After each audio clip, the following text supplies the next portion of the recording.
Pemirsa, PLT Wali Kota Pekalongan Salahuddin membuka sosialisasi Permen PAN RB nomor 3 tahun 2020 tentang manajemen talenta ASN di hadapan para ASN di lingkungan pemerintah Kota Pekalongan. Kegiatan tersebut berlangsung di ruang Buketan pada Senin pagi.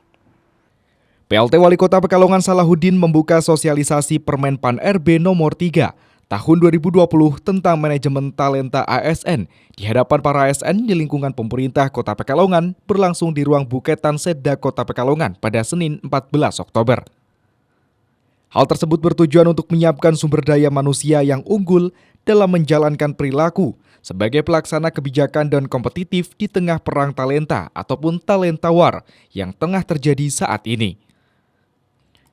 Menindaklanjuti hal tersebut, PLT Wali Kota Pekalongan Salahuddin meminta seluruh ASN di lingkungan pemerintah Kota Pekalongan untuk mengimplementasikan manajemen talenta ASN sebagaimana yang diatur dalam Peraturan Menteri Pendayagunaan Aparatur Negara dan Reformasi Birokrasi atau PAN RB nomor 3 tahun 2020 di lingkungan instansi masing-masing. Menurutnya, manajemen talenta aparatur sipil negara menjadi salah satu prioritas nasional dalam mendukung pembangunan sumber daya manusia yang berkualitas dan berdaya saing.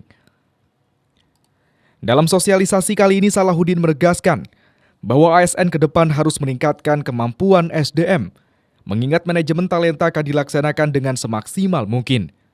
Dalam peraturan tersebut mendefinisikan manajemen talenta ASN adalah sistem manajemen karir ASN yang meliputi tahapan akuisisi, pengembangan, retensi, dan penempatan talenta yang diprioritaskan untuk menduduki jabatan target berdasarkan tingkat potensial dan kinerja tertinggi melalui mekanisme tertentu yang dilaksanakan secara efektif dan berkelanjutan untuk memenuhi kebutuhan instansi pemerintah secara nasional dalam rangka akselerasi pembangunan nasional ataupun lingkup manajemen talenta nasional dan untuk memenuhi kebutuhan instansi pusat dan instansi daerah atau lingkup manajemen talenta instansi.